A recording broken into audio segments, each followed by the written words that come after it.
This Eid is all about farshi shalwar. 2025 की ईद में फ़र्शी शलवार का रिवाज पाकिस्तान में कायम हो चुका है और इतना तेज़ बुखार है ख़वातीन को फ़र्शी शलवार का कि ऐसे महसूस होता है कि अगर किसी ने फ़र्शी शलवार नहीं बनवाई होगी तो उसकी ईद कबूल नहीं की जाएगी, उसकी तैयारी कबूल नहीं की जाएगी। फर्शी शलवार फर्शी शलवार पाकिस्तान में क्या निकली है और ਜਿਹੜੇ ਗੋਡਿਆਂ ਤੱਕ ਟਰਾਊਜ਼ਰਸ ਨੂੰ ਚਲੋ ਸ਼ੁਕਰ ਹੋਇਆ ਹੁਣ ਸ਼ਲਵਾਰ ਪੈਰਾਂ 'ਚ ਰੋਲਦੀ ਫਿਰਦੀ ਇਹਨਾਂ ਨੂੰ ਕੋਈ फर्शी शलवार पहननी है आपने, हमने तो ईद पर पहननी थी। क्या फर्शी शलवार, हर जगह पे देखो फर्शी शलवार।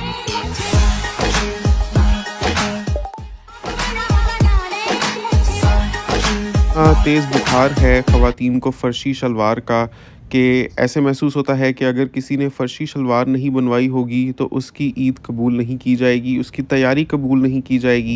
चाहे वो कितनी भी हसीन लग रही हो, उसके फ़ैशन को अपडेटेड नहीं माना जाएगा, ट्रेंडी नहीं माना जाएगा और वो ख़ातून अपने हल्क़ाए अहबाब में और बाकी दोस्तों में अपना सिक्का नहीं मनवा पाएगी।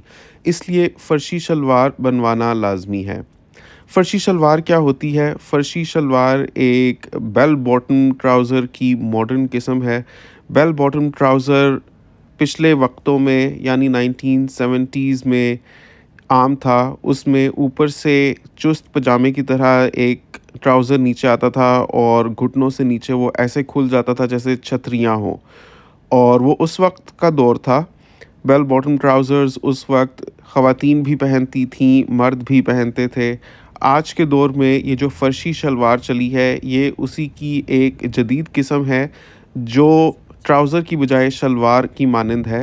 मतलब है तो ये शलवार लेकिन नीचे से इतनी खुली हो जाती है जैसे बेल बॉटम ट्राउज़र होता है और ये ऊपर से उसकी तरह चुस्त नहीं है। बस ऐसे समझ लें कि बहुत ज़्यादा सिलवटों वाला बहुत ज़्यादा कपड़ा है। एक तरह से पटियाला शलवार की एक मॉडर्न किस्म है। फ़र्शी शलवार के साथ जो कमीज़ होती है वो भी घुटनों से ऊपर तक या घुटनों तक ही पहननी होती है ताकि घुटनों से नीचे शलवार प्रोमिनेंट नज़र आए और वो नीचे से इतनी खुली होती है और बड़ी होती है कि ज़मीन के साथ झाड़ू दे देने की मानंद लग रही होती है, जिसकी वजह से उसको फ़र्शी शलवार कहा जाता है। आज जो सच्ची कहानी है कनाडा से, वो फ़र्शी शलवार पर हुए एक तनाज़े के बारे में है। तो मियाँ बीवी किस हद तक चले गए और उन्होंने एक दूसरे को क्या-क्या कहा और कैसे छोटी-छोटी बातें ब्लो अप होकर रिश्तों के तकद्दुस को पामाल कर देती हैं और उनकी जड़ों को हिलाकर रख देती हैं। ऐसा ही एक चौंका देने वाला और हैरान कुन किस्सा आपके गोश गुज़ार करूँगा। सबसे पहले आपसे गुज़ारिश है कि इस वीडियो को एक थम्स अप दे दें और चैनल को अगर आपने सब्सक्राइब नहीं किया हुआ तो प्लीज़ सब्सक्राइब कर लें। तो नाज़रीन, आज की जो कहानी है वो नादिया खावर ने टोरंटो से मेरे साथ शेयर की है। नादिया खावर पिछले 3 साल से कनाडा में रह रही हैं अपने 2 बच्चों के साथ, बेटी शीज़ा और बेटे ज़ीशान के साथ। शीज़ा बड़ी है, वो 4 साल की है और ज़ीशान अभी 1 साल का है। दोनों ही बच्चे घर पर होते हैं तो दोनों की टेक केयर करने के लिए मॉम भी घर पर ही होती हैं। नादिया अपने शौहर खावर, बेटी शीज़ा और बेटे ज़ीशान के साथ टोरंटो में एक अपार्टमेंट में रह रही हैं। कहती हैं कि जब से मैं आई हूँ तो मैं घर से अपना किचन का बिज़नेस करती हूँ, यानी टिफ़िन सर्विस जो होती है। टिफ़िन सर्विसेज़ का भी रिवाज काफ़ी आम है कनाडा में। टिफ़िन्स बहुत लोग ऑर्डर कर देते हैं, मतलब कि इस तरह होता है कि महीने के जो पूरे 30 दिनों का मेन्यू होता है, वो डिसाइड कर लेते हैं कि आपको 1 वक़्त का या 2 वक़्त का खाना पहुंचाया जाएगा, उसमें ये होगा और आप हमें इतना पे करेंगे। तो कुछ स्टूडेंट्स और कुछ वर्किंग पीपल ऑर्डर कर देते हैं और टिफ़िन सर्विसेज एडवर्टाइज़ की जाती हैं through Facebook market place, kijiji, WhatsApp groups, word of mouth और कभी-कभार लोग पोस्टर्स चिपका देते हैं, लगा देते हैं प्लेग्राउंड्स के इर्द-गिर्द। लेडीज़ वैसे भी वर्ड ऑफ माउथ स्प्रेड कर पाती हैं, पार्क्स में जाकर सोशलाइज़ करके बताती हैं मैं टिफ़िन सर्विस देती हूँ, तो किसी को अगर चाहिए होती है तो करते-करते कम से कम 10-15 क्लाइंट्स भी बन जाएँ, तो एक सिलसिला कायम हो जाता है। तो कहती हैं कि मैं टिफ़िन सर्विस से आफ्टर ऑल एक्सपेंसेस जो मेरी खालिसतन बचत है $1000 अ मंथ वो मेरा हो जाता है, और उसके अलावा दोनों बच्चों का जो चाइल्ड बेनिफिट है वो भी मेरे नाम पर आता है। तो वो उनको औसतन आप लगा लें $1500, तो 1500 प्लस 1000 2500 नादिया कंट्रीब्यूट करती हैं toward the total family income. और बाकी उनके जो शौहर हैं खावर, उन्होंने यहाँ 3 साल पहले पहुँचकर अपना सिक्योरिटी गार्ड का लाइसेंस ले लिया था, और तब से वो एक सिक्योरिटी कंपनी के साथ एज़ अ सिक्योरिटी गार्ड काम करते हैं, और वो भी समझ लें इतना ही कंट्रीब्यूट करते हैं। टोटल इनकम आप समझ लें जो हो जाती है फैमिली की, वो क्लोज़ टू $5300 है अ मंथ। तो टोरंटो में 2 बेड अपार्टमेंट लेकर वो रह रहे हैं। 2 बेड अपार्टमेंट उनको मिला हुआ है $2500 का, ऑल एक्सपेंसेस इन, तो मतलब ऑल यूटिलिटीज़ इन, तो उनकी गुज़र बसर हो रही है। कहती हैं कि इस ईद पर मैंने सोचा कि मैं फ़र्शी शलवार बनवाऊँगी, क्योंकि हर दफ़ा ईद आती है तो मेरी कोशिश होती है कि मैं इवन दो पाकिस्तान से दूर हूँ, लेकिन जो लेटेस्ट ट्रेंडी फ़ैशंस हैं उनको मैं ज़रूर फ़ॉलो करूँ, और कुछ ऐसा करूँ कि मुझे ऐसी फ़ील आए कि मैं अपने कल्चर के साथ जुड़ी हुई हूँ, और मैं जो लेटेस्ट ट्रेंड्स उनको फ़ॉलो करती हूँ, तो मुझे थोड़ा-सा ज़हनी सुकून रहता है कि मैं इतनी भी ब्लोन अवे नहीं हो गई इधर आकर के बिल्कुल ही डिस्कनेक्ट हो गई हूँ फ़ैशन के साथ या ट्रेंड्स के साथ या अपनी दोस्तों के साथ। तो मेरी बस एक अपने तई एक कोशिश रहती है कि अगर मैं ऐसा भी कर पाती हूँ तो मुझे थोड़ी-सी उसके साथ खुशी महसूस होती है।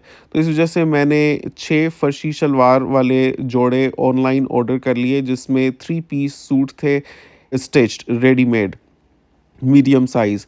एक शलवार जिसमें आती थी, एक कमीज़ उस पर हल्की-फुल्की कढ़ाई वगैरह हुई हुई है, और एक शिफॉन या नेट का दुपट्टा उसके साथ आता है। तो उसकी कीमत उनको पड़ी है एवरेज एक सूट की $135 कैनेडियन विद टैक्सेस। तो ये 6 जोड़ों के टोटल जो उन्होंने स्पेंड किए हैं वो $810 हैं। कहती हैं कि मैंने जब इस शॉपिंग के बारे में ख़ावर को बताया तो वो बरहम हो गए, वो गुस्सा कर गए और कहते हैं कि तुमने मेरे से पूछे बगैर क्यों ये पैसे खर्च किए हैं।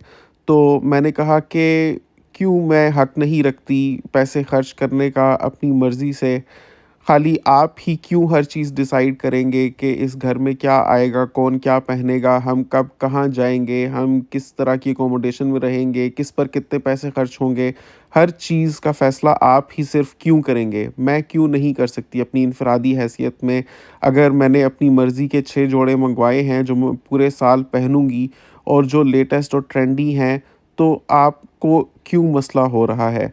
तो कहती हैं कि ख़ावर बहुत नाराज़ हुए और कहते हैं कि मैं इसलिए फ़ैसला करूँगा because I am the head of the family, और एक म्यान में 2 तलवारें नहीं रह सकती। आप ऐसे नहीं कर सकते कि एक शिप के 2 कैप्टन खड़े कर दो और दोनों डिसाइड कर रहे हों। एक फैमिली में डिसीजंस लेने वाला एक बंदा होता है, बाकी सब फ़ॉलो करते हैं। कहती हैं कि हाँ ठीक है, तो डिसीजंस आप लेते हैं और मैं हमेशा से फ़ॉलो करती आई हूँ, लेकिन अगर मैंने अपनी मर्ज़ी से एक दफ़ा लेटेस्ट एंड ट्रेंडी फ़ैशन वाले 6 जोड़े मँगवा ही लिए हैं $810 के, तो कौन-सी क़यामत बर्पा हो गई है? मैं रोज़-रोज़ तो नहीं मँगवाती। कहती है मेरा ये कहने की देर थी कि ख़ावर तो बहुत ही नीचे गिर गए। ख़ावर ने कहा, तुम आखिर करती क्या हो सारा दिन? कुछ भी नहीं करती तुम। सिर्फ़ $1000 तुम कमाती हो, लोगों में टिफ़िन बाँट-बाँट कर। कमाई वो है जो मैं करता हूँ। मेरी कमाई की वजह से ये फैमिली चल रही है, तुम्हारे $1000 के बेचे हुए टिफ़िन्स की वजह से नहीं चल रही। अगर इतना खर्च करने का शौक है ना, तो इस तरह से कमा कर भी लाया करो। Moment of silence. बहुत ही गलत, बहुत ही गलत और बहुत ही इनसेंसिटिव और बहुत ही बिलो द बेल्ट जाकर ख़ावर ने ये बातें की हैं। खावर माइट बी राइट कि भाई ये थोड़ा सा ओवर स्पेंड हुआ है, लेकिन ये कहना कि तुम करती क्या हो और तुम्हारे $1000 से घर नहीं चलता, कमाई वो है जो मैं करके लाता हूँ, this was very very mean and wrong. खैर, खबर कहते हैं कि तुम देखो तो सही कि तुमने खर्च कितना किया है। सिर्फ एक फर्शी शलवार की खातिर तुमने $810 कचरे में झोंक दिए हैं। $810 से हमारा क्या क्या हो सकता था, हम कितनी चीज़ों पर खर्च कर सकते थे। वो सिर्फ तुम्हारे 6 फर्शी शलवार के जोड़ों पर खर्च हुए हैं, हालांकि अलमारियां उबल रही हैं कपड़ों के साथ। हर तरह के फ़ैशन तुमने हमेशा से फॉलो किए हैं, उसके बाद अभी तुम्हें ये फर्शी शलवार के भी 6 जोड़े चाहिए थे। तुम एक मंगवा लेती, चलो ठीक है, अगर तुम्हें डिफरेंट पार्टीज़ या फंक्शंस के लिए चाहिए थे, तुम ज़्यादा से ज़्यादा 2 मंगवा लेती। अव्वल तो मुझे फ़र्शी शलवार का ये ट्रेंड ही पसंद नहीं है। एक ऐसी शलवार महसूस होती है जैसे फ़र्श पर कोई झाड़ू देता हुआ जा रहा हो, खामख़्वाह का एक्स्ट्रा कपड़ा लगाया हुआ है और ऊपर से वो घुटनों से ऊपर तक उसकी कमीज़ होती है, शॉर्ट कमीज़, मुझे बिल्कुल भी पसंद नहीं है। तो नादिया कहती हैं कि आपको नहीं पसंद, लेकिन ज़माना सराहता है और इस ईद पर जो फर्शी शलवार पहनेगा उसके कपड़ों को ज़्यादा देखा जाएगा, ज़्यादा डिस्कस किया जाएगा। मुझे पता है कि औरतें कैसे सोचती हैं, तो मुझे अपने सोशल सर्कल के मुताबिक ही ड्रेसअप होना पड़ता है। कहती हैं, लेकिन मुझे अच्छी चीज़ ये महसूस नहीं हुई कि खावर भी उतना ही लाते हैं कमा कर जितना मैं कमा कर लाती हूँ। यहाँ पर ज़रा रुकिएगा 1 मिनट। आप हो सकता है कि सोचें कि बिलाल भाई, अभी तो आपने बताया था कि नादिया सिर्फ $1000 कमाती हैं जबकि खावर 2500 कमाते हैं, तो दोनों बराबर कैसे कमाते हैं? तो नादिया का मतलब ये था कि अगर उनके $1000 में दोनों बच्चों का कनाडा चाइल्ड बेनिफिट भी ऐड कर दिया जाए जो उनके नाम पर आता है, तो उनकी भी कंट्रीब्यूशन लगभग 2500 ही बन जाती है। तो इस तरह से दोनों मियाँ बीवी इक्वल पैसे ला रहे हैं टू द टेबल। लेकिन हर चीज़ के बारे में खावर ही डिसाइड करते हैं और मुझे अपनी मर्ज़ी से ख़र्च करने की सहूलत मुयस्सर नहीं है। अगर मैं कभी कर लूँ तो मुझे 10 दफ़ा एक्सप्लेनेशंस देनी पड़ती हैं, जबकि खावर के लिए it's as easy as swiping a credit card और वो जो भी लेना चाहें वो ले सकते हैं। लेकिन मुझे हमेशा एक्सप्लेनेशंस देनी पड़ती हैं। यही 6 सूट अगर खावर ने सिलवाए होते तो मैं पूछने का हक़ भी नहीं रखती थी। अगर मैं पूछती तो मुझे एक दफ़ा कोई ना कोई बहाना बना देते and I had no option but to accept that. लेकिन अगर मैंने 6 फर्शी शलवार के जोड़े बनवा लिए हैं तो खावर इतने नाराज़ हो रहे हैं कि उन्होंने मेरे साथ इतनी बहस की, इतना आर्ग्यूमेंट किया और कहते हैं कि अगर कनाडा चाइल्ड बेनिफिट तुम्हारे नाम पर आ रहा है, इसका ये मतलब नहीं है कि वो तुम्हारा है। कहती हैं, मेरी सेल्फ़ एस्टीम को इतना धचका पहुंचा, मैंने सोचा कि मैं दिन रात मेहनत करके इस फैमिली को चला रही हूँ, मेरी तो ड्यूटी ख़त्म नहीं होती। मैं एक तो जो किचन का ये टिफ़िन सर्विस है वो कर रही हूँ, इतने पैसे $1000 तो कम से कम मैं वहाँ से ले आती हूँ। फिर उसके बाद चाइल्ड बेनिफिट भी मेरे नाम का होता है। उसके अलावा जो मैं बाकी घर में सब कुछ करती हूँ उसकी पेमेंट कहाँ है? खावर तो सिक्योरिटी गार्ड हैं, जाते हैं सुबह शाम को आते हैं, उसके बाद वो बस आराम करते हैं। लेकिन मेरी तो 24 घंटे की ड्यूटी है, तो मेरी उसकी पेमेंट कहाँ है? मेरी उसकी कॉम्पेंसेशन कहाँ है? कम से कम कोई 2 वर्ड तारीफ़ के ही बोल दे कि हाँ तुम करती हो, तुमने भी किया है। लेकिन एक हाउसवाइफ़ की जितनी भी मेहनत है वो रिकॉग्नाइज़ नहीं की जाती। मैं अपने बच्चों के ऊपर जो वक़्त ख़र्च करती हूँ, जो मेहनत करती हूँ, उनकी स्टडीज़ को लुक आफ्टर करती हूँ। I make sure everybody in the family is well dressed, well taken care of, सबकी दवाइयाँ पूरी हैं, सबके खाने पूरे हैं, सबकी हर चीज़ अपनी जगह पर है और सबका ख़्याल रखती हूँ। उसकी कॉम्पेंसेशन कहाँ है? खाली जो मैं $1000 ही बनाती हूँ टिफ़िन सर्विस से, उसी को देखा जाएगा। तो मुझे बिल्कुल सही महसूस नहीं हुआ कि खावर ने ये बात मुझे जताई है कि मैं 2500 कमा कर लाता हूँ और तुम सिर्फ $1000 कमा कर लाती हो। कहती हैं कि खावर ने इस तरह से मुझसे कहा, तुम्हारे $1000 से बनता क्या है? उससे तो हमारी महीने की ग्रोसरी भी नहीं आती। अगर तुम ये कमाना बंद भी कर दो तो भी हमें कोई फ़र्क नहीं पड़ जाएगा। कुछ कमाल नहीं करती तुम टिफ़िन्स बेच बेच के। नाजरीन, ये बताते हुए नादिया की आवाज़ में जो दुख था और जिस तरह से उनका लहजा लर्ज़ा रहा था, मुझे एहसास हो रहा था कि ख़ावर के इन अल्फाज़ ने नादिया को अंदर से किस तरह से चिकनाचूर कर दिया है, उनकी सेल्फ़ एस्टीम को कुचल दिया है। इंसान के पास ज़िंदगी में और कुछ ना हो, एक खुद एतमादी हो कि वो अपने पैरों पर खड़ा हो सकता है और उसके पास भी ज़ोर बाज़ू है और वो भी अपने लिए, अपनी फ़ैमिली के लिए कुछ कर सकता है, ये बहुत बड़ा एहसास होता है। अगर कोई दूसरा बंदा इंसान को ये बावर कराने की कोशिश करे कि तुम्हारी ये सारी मेहनत, तुम्हारा ये सारा ज़ोर बाज़ू, ये तुम्हारी खुद एतमादी किसी काम की नहीं है और इससे हमारी फ़ैमिली पर कोई पॉज़िटिव इम्पैक्ट नहीं पड़ रहा, तो ये एक तरह से उस इंसान को ही मार देने के मुतरादिफ है। चाहे टिफ़िन्स बनाकर बेचना ही सही, ये भी एक काम है और इसमें मेहनत लगती है, वक्त लगता है, proper thought processes behind it, हर चीज़ को अरेंज मैनेज करना होता है।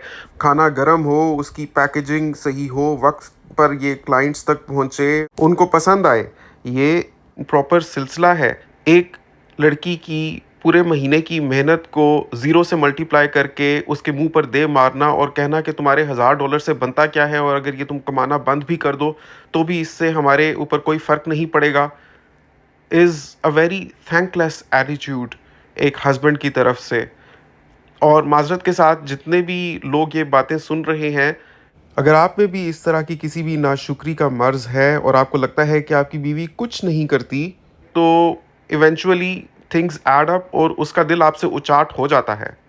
तो नादिया बताती हैं कि ख़ावर कहता है कि क्योंकि तुम्हारी कमाई मेरी कमाई के मुकाबले में एक फ्रैक्शन भी नहीं है और सारे पैसे घर में मैं लेके आता हूँ, इसलिए मुझे फ़ैसला करने का हक है कि मैं डिसाइड करूँगा कि कितने पैसे किस चीज़ पर खर्च होंगे।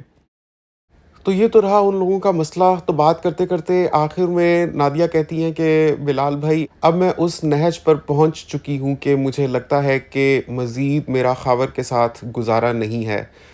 6 साल पहले हमारी शादी हुई थी, लेकिन इस दौरान में मुझे जितने कचौके लगाए गए हैं, मुझे जितना अंदर से तोड़ा गया है, अब मैं सोचती हूँ जब मैं खुद मुख्तार हूँ, मैं मेहनत कर सकती हूँ, खुद पैसे कमा सकती हूँ, तो मुझे क्या ज़रूरत है कि मैं रोज़ इस तरह की बातें सुनूँ। जज़्बात में बहकर मुझे कहती हैं, मुझे लगता है मैंने इस बंदे को बहुत ईज़ी कर दिया है, बहुत कंफर्टेबल कर दिया है कि इसने मुझे बहुत फॉर ग्रांटेड लेना शुरू कर दिया है। अब मुझे इसको अपनी वैल्यू बतानी पड़ेगी।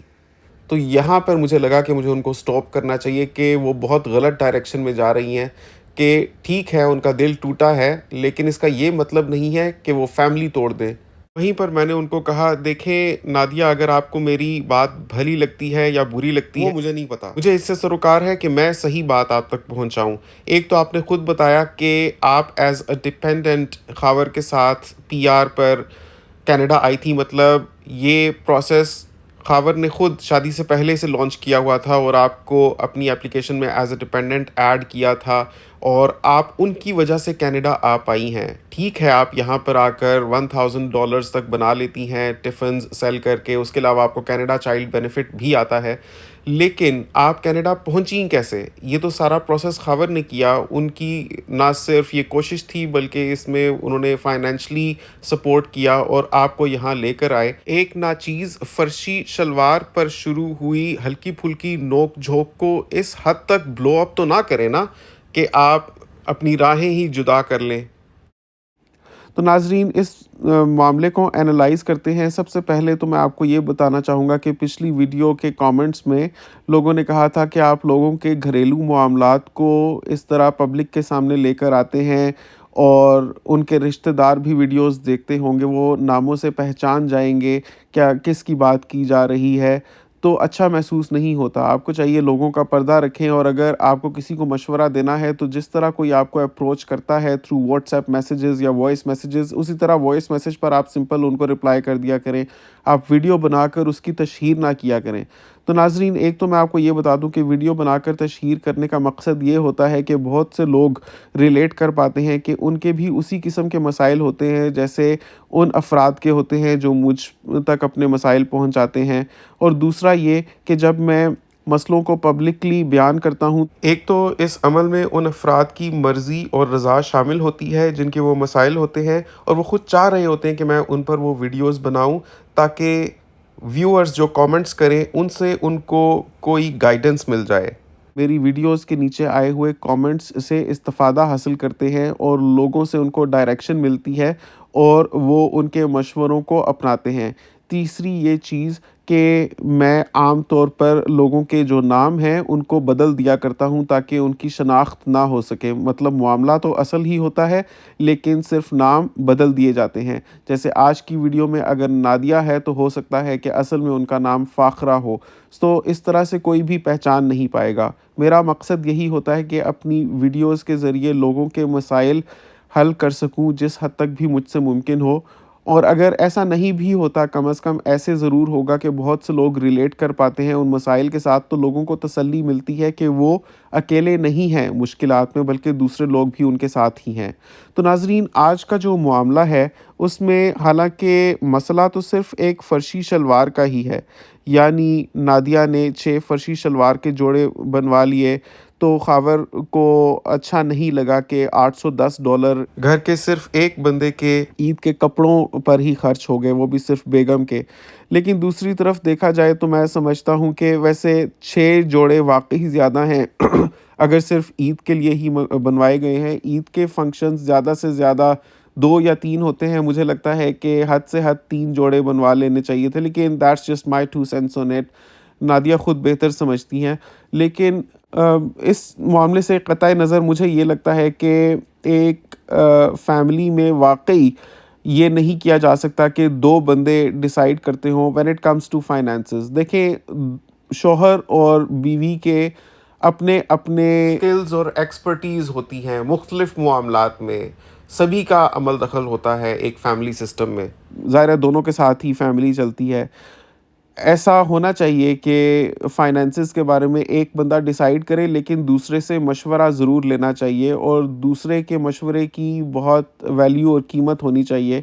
और ऐसा भी नहीं होना चाहिए कि हमेशा ही एक ही बंदा डिसाइड करे। कभी-कभार उसको बेनिफिट या थोड़ा मार्जिन देना चाहिए कि दूसरा बंदा भी डिसाइड कर सके। लाइक इस फैमिली सिस्टम में अगर ख़ावर साहब आम तौर पर डिसीजंस लेते हैं तो उनको कभी-कभार नादिया को भी मौका देना चाहिए कि वो किसी चीज़ के बारे में फ़ैसला कर लेंगे। कभी कितने खर्च होंगे, कभी ग्रोसरी अपनी मर्ज़ी से ले आएँ, कभी कपड़े अपनी मर्ज़ी से सिलवा लें। तो इस तरह से दूसरे बंदे को घुटन महसूस नहीं होती, पार्टनर को ऐसा महसूस नहीं होता कि उसकी थॉट की कोई वैल्यू नहीं है, उसके ख़यालात की बिल्कुल कदर नहीं की जाती या उसको इस मामले में बिल्कुल भी कभी भी फ़ैसला करने का हक़ हासिल नहीं है।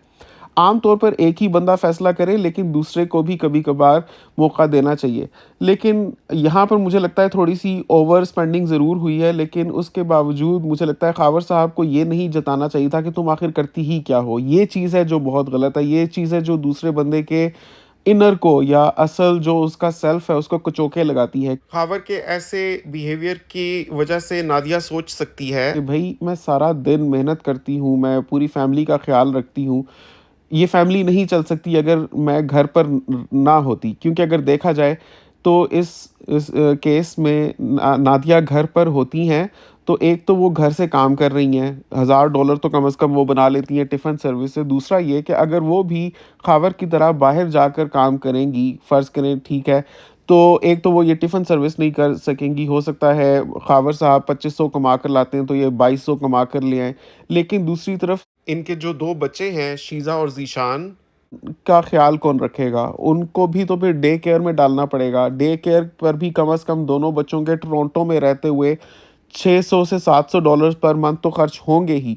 तो उसको भी आप कमाई में से माइनस करें, तो फ़र्ज़ करें अगर 2000 कमा के लाती हैं उसमें से 600 ये चले गए तो बाकी 1400 आ जाएँगे हाथ। तो अगर औसतन 1 महीने में वो अभी घर पर रहते हुए $1000 कमा रही हैं तो ज़्यादा से ज़्यादा 1400 कमा लेंगी। 400 के लिए इट्स नॉट वर्थ इट कि वो अपना पूरा वक़्त बाहर किसी कंपनी को दें और घर का जो एक अच्छा निज़ाम चल रहा है उसको कॉम्प्रोमाइज़ करके सिर्फ़ अपने शौहर के साथ एट पार आने के लिए या ये जताने के लिए कि मैं भी तुम्हारी तरह कमा सकती हूँ, ये काम करें। लेकिन ऐसे में ख़ावर साहब को भी समझना चाहिए कि नादिया अगर घर पर होती हैं तो उनके घर पर होने से उनकी फ़ैमिली के कितने काम चल रहे हैं। कनाडा हो या दुनिया का कोई भी मुल्क हो, एक बंदा घर की डोमेस्टिक रिस्पॉन्सिबिलिटीज़ लेता है तभी फैमिलीज़ चलती हैं। अगर दोनों ही बंदे काम करेंगे तो they would need the support of extended family, यानी कम से कम सास ससुर साथ हो या कोई तो साथ हो या फिर कोई हाउस हेल्प हो, तब घर चलता है। ऐसा नहीं हो सकता कि शौहर भी काम करता हो, बीवी भी काम करती हो और उसके बाद घर का भी हर निज़ाम अच्छे तरीके से चल रहा हो, बर्तन धुले हुए हों, कपड़े धुले हुए हों, हर चीज़ सलीके से अपनी जगह पर रखी हुई हो, बच्चों की तालीम व तरबियत भी हो रही हो, इस्लामी तालीमात भी उनको दी जा रही हो, साथ में उनका होमवर्क भी मॉनिटर किया जा रहा हो, उनकी हेल्थ भी बिल्कुल अप टू डेट हो। हर चीज़ इस तरह मुमकिन नहीं होती कि 4 बंदों की फैमिली रह रही हो कनाडा में, पेरेंट्स में से दोनों ही जॉब्स पर होते हो, वो सारी चीज़ों की केयर हो सके।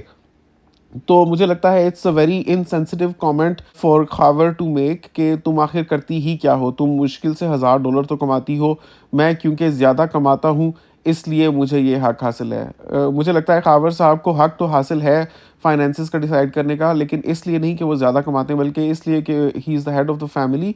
लेकिन ख़वातीन के जज्बात का ख़्याल रखना चाहिए, तभी शादी की जो गाड़ी है वो स्मूथली चल सकती है, बिकॉज़ मियाँ और बीवी दोनों उसके 2 पहियों की तरह से होते हैं। अगर एक बंदा दूसरे का ख़्याल नहीं रखेगा, उसके जज्बात का एहतराम नहीं करेगा, तो फिर ये निज़ाम नहीं चल सकता। ख़ास तौर पे इस किस्म के मुल्क में जैसे कनाडा है, जहाँ बहुत ज़्यादा ऑटोनॉमी है और हर बंदे की इंडिविजुअल रिस्पेक्ट और एक वैल्यू है। वहाँ पर ये पाकिस्तानी सिस्टम नहीं चलते कि आप इजारादारी कायम करके रखें और सिर्फ़ अपनी ही चलाएँगे। और मुझे लगता है कि ये खाली इसलिए नहीं करना चाहिए कि आप पाकिस्तान से कनाडा मूव हो गए, ये तो इस्लामी तौर पर ही अल्लाह ताला ने फ़रमाया है कि अपनी बीवी का बहुत ज़्यादा इंसान को ख़्याल रखना चाहिए, क्योंकि ज़ाहिर है कि मियाँ बीवी एक दूसरे के लिए लिबास की मानंद होते हैं, तो एक दूसरे के ऐबों को भी ढाँपना चाहिए। मुझे लगता है ये दोनों ही मियाँ बीवी बहुत जज़्बाती हैं और सोच समझ कर नहीं चल रहे। कम से कम ये जो एक वाक़या हुआ है, इससे तो यही पर्सनैलिटीज़ सामने आती हैं कि एक तरफ मियाँ बीवी की कंट्रीब्यूशंस को बिल्कुल ज़ीरो से मल्टीप्लाई कर रहा है, तो दूसरी तरफ इतनी सी बात की वजह से बीवी घर तोड़ने के बारे में सोच रही है। ये बहुत बड़ी बातें होती हैं और इनकी फाइनेंशियल और इमोशनल इम्प्लिकेशंस बहुत दूर रस होती हैं और फॉर लाइफ इनके इफ़ेक्ट्स नहीं जाते। ख़ास तौर पे इस जैसे मुल्क में जो कनाडा है, पाकिस्तान से निज़ाम भी बहुत मुख्तलिफ हैं। अगर एक फ़ैमिली टूटती है तो उसके बाद उसके जो रिज़ल्ट्स होते हैं वो वैसे नहीं होते जैसे पाकिस्तान में होते हैं। बच्चों की कस्टडी का मामला आपको सोचना है, आपके जो जॉइंट और individual earnings and shares and सारी चीज़ें हैं वो किस तरह से डिवाइड होंगी, और उसके बाद आप क्या इस जैसे मुश्किल मुल्क में अकेले सर्वाइव कर सकेंगे इमोशनली, फ़िज़िकली, फ़ाइनेंशियली।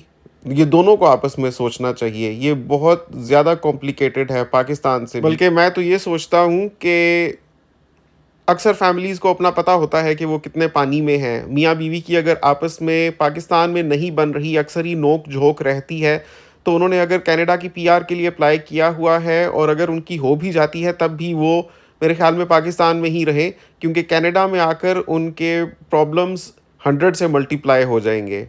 तो नाज़रीन, मुझे तो यही कुछ कहना था इस मामले पर। अगर आप इसमें कुछ ऐड करना चाहें या अपनी इनसाइट्स देना चाहें तो नीचे कमेंट ज़रूर कीजिए प्लीज़। चलें अब आ जाते हैं आज की अफ्तारी के ऊपर। आज ज़्यादातर अफ्तारी तो हम लोग बाहर से ही ले आए थे। बहुत कुछ था इसमें, पकोड़े भी थे, समोसे भी थे वो जो कीमे वाले होते हैं, और फ़िश भी थी, लॉलीपॉप्स भी थे, चिकन, तो बहुत सी चीज़ें थी। इनमें से थोड़ी थोड़ी चीज़ें हमने ले ली थी। उसके बाद घर में जो बनाया था उसमें स्टार ऑफ द शो कचौरियाँ थी, क्योंकि बाहर से नहीं मिलती कनाडा में, तो वो हिना घर में ही बनाती हैं और इसकी उनके पास बहुत अच्छी रेसिपी है। अगर आपको चाहिए तो मुझे बताइएगा नीचे कमेंट्स में, मैं हिना को कहूँगा तो वो हिना बिलाल कनाडा व्लॉग्स पर अपलोड कर देंगी।